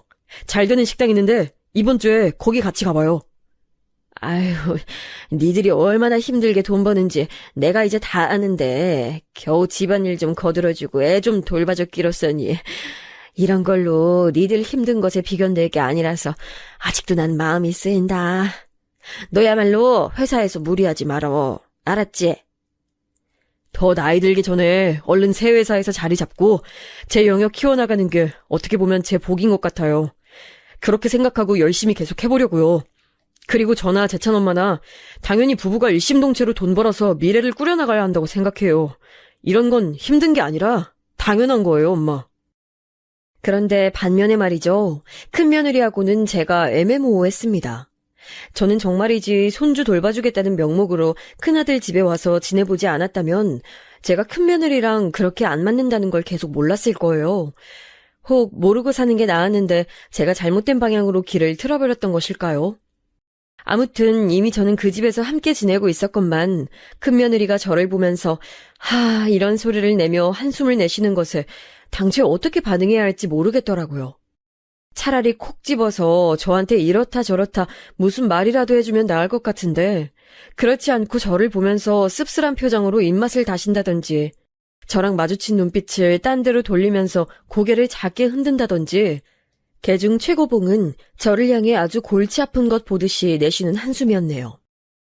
처음에야 제가 왜 저러나 하고 저도 넘길 수 있었던 것이지만 일시적인 게 아니라 자꾸 저한테 그러니까 제가 점점 가시방석이 되는 거예요. 그냥 들이박아. 아니면 모른 척 해버려? 큰며느리한테 대놓고 따질 것인지 아니면 이대로 적당히 모른 척 굴 것인지 속으로 고민이 많았어요. 그런데 저는 어차피 영영 같이 살 사람도 아니었고 어디까지나 저는 큰며느리에게 있어 시자 붙은 사람들 중에 가장 어렵다는 시어머니였으니까요. 후자를 선택해서 관계가 쪽나는 것도 맞고 적당히 빠질 때 빠지는 것이 낫겠다 싶었습니다. 그러니까 제가 일부러 한 발 뒤로 물러나 준 것이었죠. 큰며느리도 속에 얼마나 고충이 많으면 저를 보면서 불편함을 굳이 티를 낼까 싶어서 그 마음도 제가 헤아려 주려고 했습니다. 하지만 그런 결심까지 마친 제 앞에서 먼저 선을 넘어버린 건 큰며느리였어요. 저 포함 넷이서 횟집에 갔을 때였죠. 회는 쫀득하니 맛있었는데 매운탕 맛이 영 별로였습니다. 한약재 맛이 은은하게 풍기는 게 제 비위에는 안 맞더라고요. 근데 마침 큰며느리도 매운탕이 자기 입맛에 썩 안 맞는다면서 별로 안 먹었어요. 큰아들만 매운탕을 주로 먹었고요. 그런데 제가 가만히 보니까 매운탕은 어디 갔든지 간에 이 밥이 너무 아까운 것입니다. 아이고, 이거 밥을 보니까 오늘 새로 한 밥이네. 어제 한 밥이면 이렇게 찰기가 돌지 않거든. 아유, 이대로 남기고 가기엔 너무 아까운데. 어머니, 방금 배부르다고 하셨잖아요. 밥은 그냥 두세요. 배도 부르신데 굳이 억지로 드실 것까지 없어요. 세상에, 이거를 어떻게 남기고 가니? 이런 거 남기면 벌 받는 거야. 그치, 제찬아? 할미가 이거 싹 먹어줘야겠다. 매운탕도 입에 안 맞는다고 하셨으면서 뭐랑 드시려고요? 어머, 세상에! 지금 어머니 설마 간장하고 밥을 드시려고요? 그 간장은 회 찍어 먹으라고 준비되어 있는 거예요. 뜨끈한 쌀밥하고 간장 비벼 먹으면 이게 은근히 별미다, 얘. 이렇게 먹으면 한 공기 뚝딱이야. 배는 불러도 아까워서 밥을 남기고 갈 수 없으니 이렇게라도 먹고 가야지. 저는 별 생각 없이 남은 공깃밥을 간장하고 비벼서 먹기 시작했어요. 큰아들은 자기 앞에 있는 음식 먹느라 정신없이 바빴고요. 큰며느리는 밥을 싹싹 긁어먹고 있는 저를 요상한 눈초리로 쳐다봤습니다. 저를 그렇게 빤히 쳐다보면서 표정이 점점 굳어지길래 저도 약간 민망하더라고요. 하지만 큰며느리의 심상치 않은 눈초리를 모른 척하기로 결심한 바였기에 별다른 소리 안 하고 그냥 넘겼습니다. 재찬아, 이거 봐라. 할미가 벌써 이만큼 다 먹었다. 우리 재찬이도 어디 가서 밥 남기지 말고 이렇게 싹 먹어야 되는 거야. 알았지? 우와, 할머니 되게 잘 먹는다. 할머니, 간장하고 밥하고 먹으면 맛있어요? 맛있는지 안 맛있는지 우리 재찬이가 직접 먹어볼텨? 제가 장난스럽게 말하면서 간장에 비빈 밥을 한 숟가락 된 걸 손주 쪽으로 내밀었는데요. 어디까지나 손주랑 놀아주려고 장난을 친 모양새였지만 큰며느리 눈에는 상당히 거슬렸나 봐요. 갑자기 자기 손으로 제 손등을 가볍게 탁 치는 겁니다. 제가 하마터면 그 숟가락을 놓칠 뻔했네요. 큰며느리는 슬쩍 눈을 돌려서 저희 큰아들 쪽을 살피더니 이내 작은 목소리로 저한테 말했습니다. 어머니, 그러지 마세요. 애가 이상한 거 보고 배우잖아요. 애들은 뭐든 다 호기심 가지고 따라하는데 자중 좀 해주시겠어요? 어? 아니, 내가 뭘 했다고... 아유, 그래. 내가 밥상인데 너무 경박스럽게 굴었다. 그치? 애가 밥상 예절을 잘못 익히면 안 되는데. 제가 황급히 상황을 마무리했지만 저를 향한 큰며느리의 눈초리에는 여전히 불만이 걷어지지 않은 상태였어요. 꼬리를 기껏 말아주었음에도 화답해주긴커녕 기세만 등등하게 구는 큰며느리의 면모에 내심 놀랐습니다. 큰며느리 얘가 원래 이렇게 좋은 사람이었는데 여태까지 내가 모르고 살았던 것뿐인가 하는 궁금증도 들었고요. 어쨌거나 좋은 게 좋은 거라고 큰아들은 회사에서 무척 바쁜 시기를 보내고 있었고 큰며느리도 사회생활하느라 늘 스트레스가 있어 보였으니 제가 제 몫을 열심히 하다가 박수 칠 때 떠나면 제가 머물렀던 기간이 좋은 기억으로 남겨질 거라 생각했어요. 원래 떠난 자리가 아쉬운 법이라는 말처럼요. 둘째인 저희 딸한테 몇 번 전화 왔을 때 지내기 괜찮으시냐는 질문에 저는 무조건 괜찮다고 그랬어요. 안 괜찮을 게 뭐가 있냐고 그랬죠. 내 아들, 내 며느리, 내 손주랑 같이 있는데 집안일 도맡아도 그저 즐거워. 그러셔? 새언니랑 지내시는 게 정말 괜찮은지 싶어서 자꾸 엄마한테 전화하게 되네. 잘 지내신다면 다행이네. 아이, 세연이가 안 그래 보여도 성미가 좀 까다로운 편이잖아. 난 그거 딱 봐도 알겠던데. 그래서 엄마랑은 상극일 것 같다는 짐작이 들어서 걱정했건만 내 기우였나 봐요. 아유, 내가 네 오빠랑 영영 같이 살 것도 아니고 모처럼 우리 재찬이 옆에 끼고 사느라 내가 재미 보는 중인데 어려울 게 뭐 있겠니. 상대가 까다로워도 내가 상대 안 하면 그만이요. 아, 아유, 우리 엄마 그러고 계셨구만. 하여간 우리 엄마 센스는 알아줘야 돼. 저는 그렇게 넘겼었건만 큰며느리는 그럴 생각이 없었나 봅니다. 여차하면 선을 넘을 작정이 큰며느리는 되어 있었나 봐요. 제가 이것은 들으려고 들었던 것이 아니고 어쩌다 보니 안방 화장실에서 큰며느리가 자기 친구인지 아는 상대랑 통화하는 소리가 들려와서 그냥 알게 됐던 거예요. 아, 몰라. 너는 네 시엄마가 시골 사람이 아니라서 그렇겠지. 안 겪어보면 이거 진짜 공감 안 될걸? 아니, 그 특유의 억척스러운 면 있잖아. 아, 옛날이면 모를까. 요즘 세상에 그렇게 구는 거 왜 이렇게 꼴보기가 싫지? 왜 나는 시어머니가 구질구질한 시골 사람일까? 제 이야기가 들려오는데 도저히 귀를 안 기울일 수가 있어야 말이죠. 저도 모르게 안방 문을 슬쩍 열고선 고개를 디밀고 안방 안에 있는 화장실에서 들려오는 소리에 집중했어요. 큰며느리가 저를 아주 많이 마음에 안 들어하고 있다는 걸 그렇게 확인받을 수 있었죠. 아니, 난 그런 게 걱정인 거야. 우리 재찬이가 이상한 거에 물들면 어떡하나. 애가 벌써 자기 할머니 모습 관찰하면서 별거 다 따라하려고 들거든. 자잘한 거 가지고 트집 잡히면서 왕따 당하는 게 요즘 애들 학교 생활이잖아. 근데 우리 재찬이가 자기 할머니한테 물들어서 학교에서 얕잡아 보이는 행동이라도 하면 어떡해. 진짜. 아무튼 짜증나 죽겠어. 누가 시골 노인네 아니랄까봐 억척스럽기만 하고 눈치도 더럽게 없고 말도 잘 못 알아쳐먹어. 아유, 그 순간에 제가 속에서 불이 확 올라왔죠. 안방문을 부여잡고 있는 제 손에 저절로 힘이 들어가더군요. 홧김에 저 안방 화장실 문을 확 열어젖히고 큰며느리랑 대판 싸워버릴까 하는 충동에 시달렸습니다. 그렇게 무거운 고민을 하고 있었는데 잠시 후 거실에서 마주친 큰며느리가 어머니, 땅콩 볶으신다더니 지금 하실 거예요? 제가 껍질 까드릴까요? 너무나도 태연하게 저를 대하는 거예요. 아무 일도 없었다는 표정이었어요. 제 험담을 한 사람의 태도라고는 믿어지지 않았죠. 상황이 이렇다 보니까 제가 나서서 괜히 들쑤시기가 더욱 망설여졌습니다. 에라이, 그냥 계속 모른 척하다가 다시 집으로 내려가기 전날에 대화 한번 나누는 것으로 정리하자. 지금은 며칠 더 아무렇지 않게 지내자. 이렇게 결론을 또 내렸습니다. 집에 제가 있는 것이 익숙해질 대로 익숙해진 손주가 저를 많이 따르고 있었거든요. 체력 한번 좋은 시골 할머니가 저희 손주는 아주 마음에 들었던 모양이에요. 큰아들은 대체적으로 무뚝뚝한 스타일이고 큰며느리는 전에 크게 아팠던 자기의 일이라면 유난도 그런 유난을 떨 수가 없이 깍쟁이 스타일이었기 때문에 손주로서는 저 같은 어른이 계속 한 집에 사는 게 너무 신기하고 새로웠던 거겠지요. 저도 금세 손주한테 정이 크게 들어서 아주 귀여워 죽을 맛이었어요. 심지어는 버르장머리 없이 까부는 모습마저도 얼마나 흐뭇하게 보이던지 눈에 넣어도 안 아프다는 건 이런 거였죠.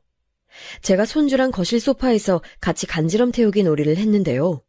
그러다가 우리 손주를 끌어안고 이마랑 볼에 뽀뽀를 쪽쪽 해줬는데 큰며느리가 마침 그걸 본 거예요.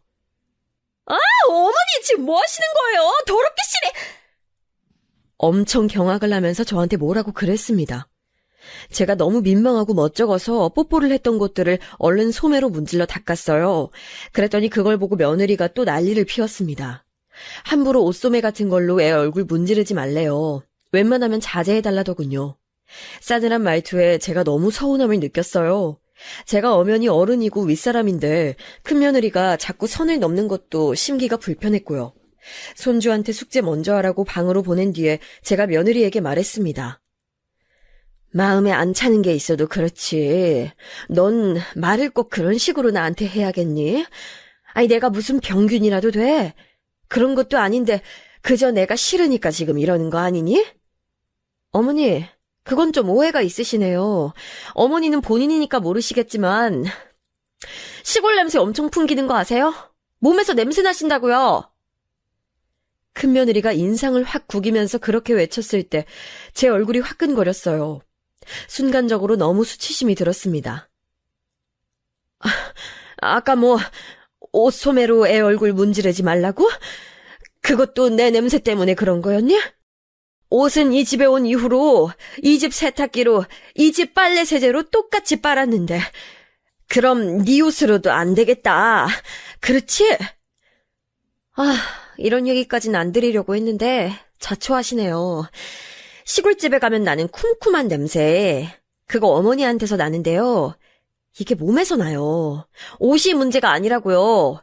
몸에서 그 냄새가 발산이 되니까 아무리 새로 빤 옷이라도 또 냄새가 묻는 거죠. 저한테 쏘아대는 큰며느리의 말에 제가 넋이 나가버렸어요. 뭐라고 시원하게 대꾸를 하고 싶은데 하도 어이가 없는 데다가 수치심이 가시지 않고 있어서 그게 쉽지 않더라고요. 큰며느리는 저를 향해 또 그놈의 한숨을 푹 내쉬면서 종지부를 찍었습니다. 애한테 냄새 묻히지 마시고 좀 씻으세요. 겨울이라고 잘 안 씻으시는 건 아니겠죠? 진짜 시골 위생 개념이란. 이래서 시골 마인드는 안 되는 건데. 너무 화가 나더라고요. 살면서 또 그렇게 열받아 볼 거라고는 상상도 못했는데 큰며느리가 대단한 업적을 이룩했습니다. 너무 열받아서 머리가 핑 도는 느낌이었어요. 저는 제 청결엔 자신이 있었지만 남이 느끼기에는 또 다를 수 있으니까 이것엔 확신이 없었는데요. 그래서 슬쩍 손주한테 가서 물어봤어요. 재찬아, 혹시 할머니한테서 무슨 냄새 나니? 우리 재찬이가 솔직하게 말해줄래? 피존 냄새 나. 그리고 가끔 풀 냄새 나요. 할머니 냄새 좋은 냄새인데? 그런데 손주의 눈치를 보니까 절대 거짓말을 하고 있는 게 아니었죠. 옛날에 크게 아팠던 전적 때문에 큰며느리가 애를 오죽 싸고 돌면서 키운 게 아니었거든요. 애한테 뭐라 그랬다는 이유로 자기 친정 식구들하고도 큰며느리는 몇 번 싸운 인물이에요. 그런 환경에서 자라고 있었으니 손주는 거짓말이라든지 남 듣기 좋으라고 말을 포장하는 것에 취약한 아이였습니다. 선의의 거짓말 따위 하지 않아도 늘 사랑만 받았으니까요. 가장 솔직한 아이의 입장에서 제가 냄새가 안 난다는데 그럼 큰며느리는 저한테 왜 그랬던 걸까요? 저는 망설임 끝에 둘째한테 연락을 했습니다.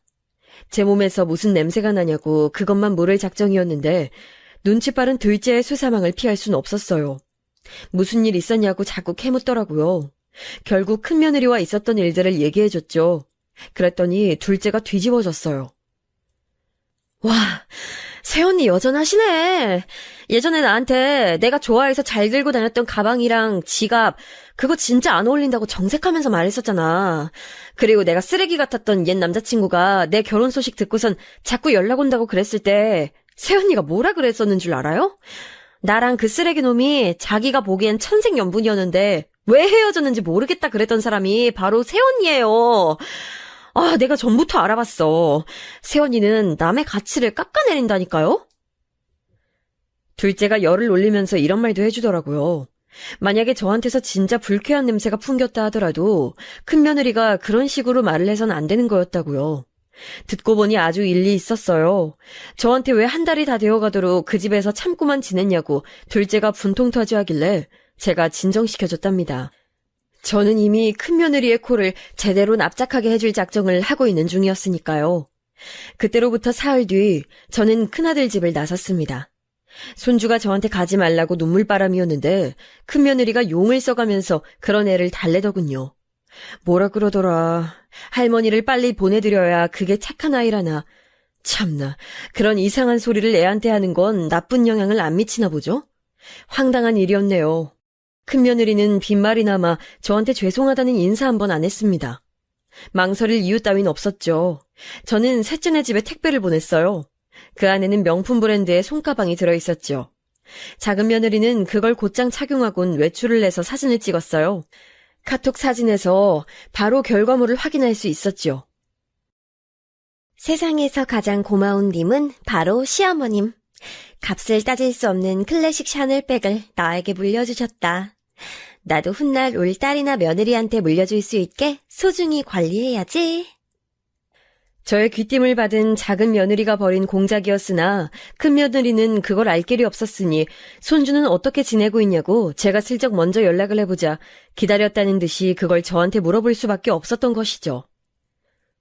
저 어머니, 명품 가방 있으신 건 알긴 했는데요. 지금은 나오지도 않고 구할래야 구할 수도 없는 옛날 샤넬 제품은 언제부터 가지고 계셨던 거예요? 그거 내다 팔면 샤넬 충성 고객들이 달라붙어서 값을 부르는 대로 줄만한 제품인데요. 그러니까 네 말은 그걸 왜 네가 아니라 작은 애 줬냐고 지금 나한테 그 이유를 묻는 거지? 무슨 말씀을 그렇게 하세요. 그렇다기보단 그냥 궁금해서요. 동서는 잘하는 거 하나 없지만 집은 어느 정도 사니까 명품 사는 건 어렵지 않은데 왜 제가 아니라 그런 동서한테 명품을. 아유, 내가 당연히 너한텐 줄 수가 없지. 내가 간직하고 있던 거라서 시골 냄새가 날 텐데. 어떻게 네가 그걸 쓸 수 있겠니? 쓸 수 있는 사람한테 주는 게 맞지. 전화기 너머로도 보지 않고도 큰 며느리가 화딱지가 나서 부들부들 떨고 있는 게 느껴졌네요. 이를 꽉 악문 발음새로 네 알겠습니다 말하고는 전화를 먼저 끊더군요. 그런데 그날 늦은 밤에 큰아들한테서 전화가 왔어요. 엄마, 아직 안 주무셨어요? 다름 아니라 무슨 명품 가방 얘기가 있던데요? 너 마침 전화 잘했다. 내가 이제 큰애 기강 잡을 생각이거든? 큰애가 그 모양 그 꼴로 구는 건 내 잘못도 있고 네 잘못도 있다. 난 이제 그걸 바로잡아 놓을 작정이니까 넌 할 일 없거든 입 닫고 협조나 해. 큰며느리의 짜증에 못 이겨 저한테 영문을 알아내고자 전화했던 큰아들은 되려 저한테 지령을 얻어갔습니다. 고지식한 큰아들이 이런 일이라면 군말 없이 입 꾹 다물고 있어줄 것을 저는 알았어요. 그리고 얼마 후 둘째인 제 딸이 카톡에다가 이런 걸 올려놨습니다. 올해는 조금 이르게 먹게 된 울엄마표 겉절이. 겨울엔 김장으로, 봄에는 겉절이로. 울엄마 솜씨가 최고야. 그리고 이틀 뒤 큰며느리한테서 연락이 왔죠. 어머니, 올해도 겉절이 보내주실 거죠? 혹시 언제쯤 하실 생각이세요? 올해는 좀 일찍 해버렸다. 이미 끝냈는데. 네? 저희 아직 못 받았어요. 내가 니들 집에 어떻게 보내겠니? 시골 냄새 그득그득한 겉절이라니. 네가 질색할 거 생각하니까 내가 가슴이 미어져서 차마 보낼 수가 없었단다. 그러자 큰며느리가 울컥해서는 큰아들 핑계를 대더군요. 겉절이 좋아하는 아들을 위해서라도 제가 보내야 마땅한 거라는 말에 제가 웃음을 참으며 말해줬습니다. 만약 큰아들이 그렇게나 겉절이를 먹고 싶어 한다면 저한테 직접 전화하라 그러라고요. 그럼 제가 겉절이를 해서 보내주겠다고 했습니다. 하지만 이미 저의 사주를 받아놓은 큰아들인데 큰며느리의 닭달에 움직일 리가 있나요? 재료 하나하나 전부 국산으로 정성 쏟아 부어 만드는 게 저의 김치인데 이걸 놓치기엔 큰며느리가 너무 아쉬웠나 봐요. 어머니, 다름이 아니라요. 혹시 겉절이 하시고 좀 남은 양이 되시거든 저희 친정집으로 조금만 보내주실 수는 없을까요? 부모님께서 어머니표 김치를 간만에 너무 드시고 싶어 하시네요. 그러니? 진작 말하지. 알았다. 네, 어머니. 그럼 저희 친정집으로 보내주세요. 보내긴 뭘 보낸답니까? 사부인께 전화나 드렸죠. 사부인, 큰애가 시골 냄새는 질색이라고 저한테서도 시골 쿰쿰한 냄새 난다고 이번에도 저를 엄청 혼냈거든요. 제가 저희 집에서 만든 김치에도 시골 냄새가 풍길까봐 큰애한텐 차마 민망해서 못 보내겠더라고요. 그래서 제가 이번엔 겉절이를 조금만 했어요. 그런데 좀 아까 큰애랑 통화하면서 들어보니 사부인께서 제 김치를 그렇게 잡수고 싶어 하신다면서요. 아이고, 어떡하지요? 너무 죄송해서 직접 전화를 드렸어요. 예? 아유, 시골 냄새라니 그게 다 무슨 말씀이세요? 아니, 세상에, 아유, 그게 진짜 미쳤나? 사부인께서는 목소리를 바들바들 떠시더니 먼저 실례하겠다면서 전화를 끊으셨습니다. 그런 다음 모녀가 엄청 싸웠나 보더라고요. 큰며느리한테서 다시 연락이 왔는데 전에 없이 목소리가 격양돼 있었습니다. 사부인한테 된통 한 소리 들은 게 틀림없었죠. 어머니, 왜 이렇게 속이 좁으세요? 저희 집에 계실 때 저는 최선을 다했지만 어머니 보시기엔 제가 부족하게 대해드렸을 수도 있겠죠. 사람 기준이란 게 다 다르니까요. 그런데 이렇게 뒤끝 부리시는 건 좀 아니지 않나요? 아니, 시골분한테 시골 냄새 난다고 한 게 큰 잘못도 아니잖아요. 그려. 내가 귀농한 지 꽤 돼서 완전히 이제 시골 사람이잖니. 내가 도시 사람들처럼 끝맺음이 세련되지 못한가 보다. 뒤끝 부리는 김에 여기서 뒤끝 하나 더 추가해보려고. 추가요? 그거 참 무섭네요. 어머니께서 이런 분이신 줄 몰랐어요. 앞으로 제 찬이 잘 못 보게 되셔도 상관없으시단 뜻으로 받아들여도 될까요? 참고로 전 이제 어머니께서 주시는 거 일절 받지 않겠습니다. 제 쪽에서 사절이에요. 잘 알았다. 그 각오 편치 말거라. 저는 큰며느리가 뭐라고 하든 느긋하게 받아쳤어요. 큰며느리는 씩씩거리면서 전화를 끊었지요. 다음날 작은 며느리가 불씨를 피우며 카톡에다가 시어머님표 겉절이 덕분에 매일 입맛이 미쳐 돌아가는 중. 제가 보내준 김치로 차린 밥상 사진을 올려놨으니 큰며느리는 최고로 짜증이 났을 겁니다. 그로부터 며칠 뒤가 저희 남편 생일이었어요. 병원 검진도 받을 겸 해서 저희 부부가 서울로 올라갔어요. 둘째 집에서 묵었고요.